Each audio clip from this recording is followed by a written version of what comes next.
Bonjour à toutes et bonjour à tous, bienvenue sur la chaîne Supra King TV, c'est King, votre serviteur bien dévoué, aujourd'hui pour vous parler de boxe. En ce moment, comme je vous ai dit, c'est la boxe qui me vient à l'esprit, donc c'est la boxe que je vais vous partager, mesdames et messieurs.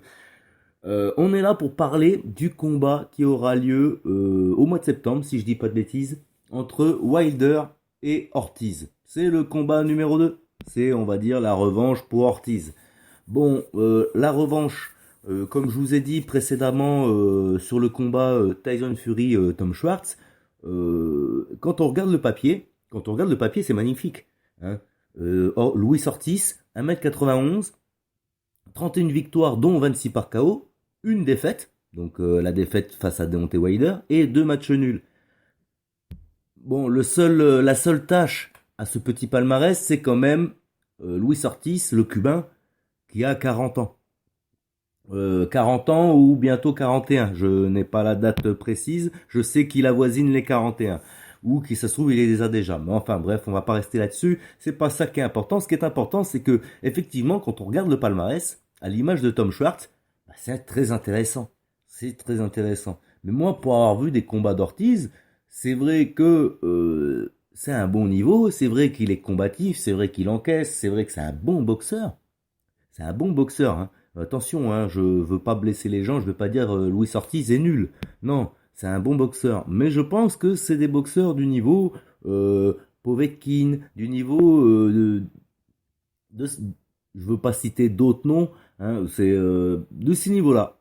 De niveau Parker, White, Povetkin, voilà, c'est tous dans cette catégorie. Et au-dessus, il y a les Wilder, les Fury, et on peut encore mettre peut-être Anthony Joshua, tout dépendra de son retour face à Ruiz. Hein, il a perdu la couronne, mais il a une chance de pouvoir la retrouver, donc c'est ça qui déterminera si il est dans ces trois premiers. Mais ces trois premiers sont largement au-dessus des autres. On peut le voir régulièrement dans les combats qu'ils font, parce que à la fin, on finit par dire qu'ils ont des combats pourris, alors que c'est pas des combats pourris. Vous voyez, honnêtement, Ortiz, quand on regarde le palmarès et quand on connaît le boxeur, c'est un parfait challenger pour Deontay Wilder. Après, quand on regarde Ortiz sur le ring et Deontay Wilder, et quand on regarde le premier combat, quand on voit Wilder énervé comme il a été face à Brezel et qu'en ce moment il a l'air en forme olympique, moi je pense qu'il est dans la forme de sa vie. Je pense pas que Ortiz va aller jusqu'au troisième round. Troisième, quatrième round, je dirais. Alors, on va rappeler quand même Deontay Wilder, hein, 2m01, 41 victoires pour 40 KO et un match nul face à Tyson Fury, champion WBC depuis 2015 et il a 33 ans. Donc voilà, c'était pour vous parler de ce petit combat. Donc ce petit combat, moi, il me hype pas tellement que ça, quoi. Surtout que c'est le numéro 2. Je vois vraiment pas Ortiz être capable de mettre en danger Wilder. Malgré que je veux pas manquer de respect aux fans d'Ortiz et à Ortiz lui-même, parce que c'est très bon boxeur, un très bon boxeur. Et moi, j'aurais préféré voir, par exemple, je comprends pas pourquoi Wilder, quand il manque d'adversaires, il va pas essayer de chercher peut-être ceux qui l'ont battu au JO, comme Romanov. Alors, je sais pas si je veux bien dire le prénom, c'est Eugénie, je crois, Romanov. C'est, alors, je sais plus si c'est un Russe ou, il me semble que c'est un Russe, hein, je veux pas dire de bêtises. Mais par contre, voilà, il a fait une carrière dans le MMA, Romanov. Il a fait une carrière en pied-point.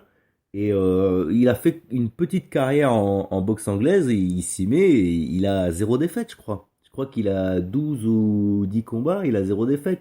Alors évidemment, c'est pas des combats de prestige et tout ça et tout, mais ça pourrait être intéressant pour l'affiche, plutôt que de réaffronter un boxeur. Mais bon, non, mais je sais pas, c'est peut-être, je dis ça, c'est peut-être bête, mais moi, ça m'intéresserait de voir Wilder démonter, ça se trouve, ce serait le même combat, parce qu'il avait fini les fesses par terre quand même, Wilder, à ce combat, contre Romanov, mais bon, depuis, ils ont pas fait le même chemin.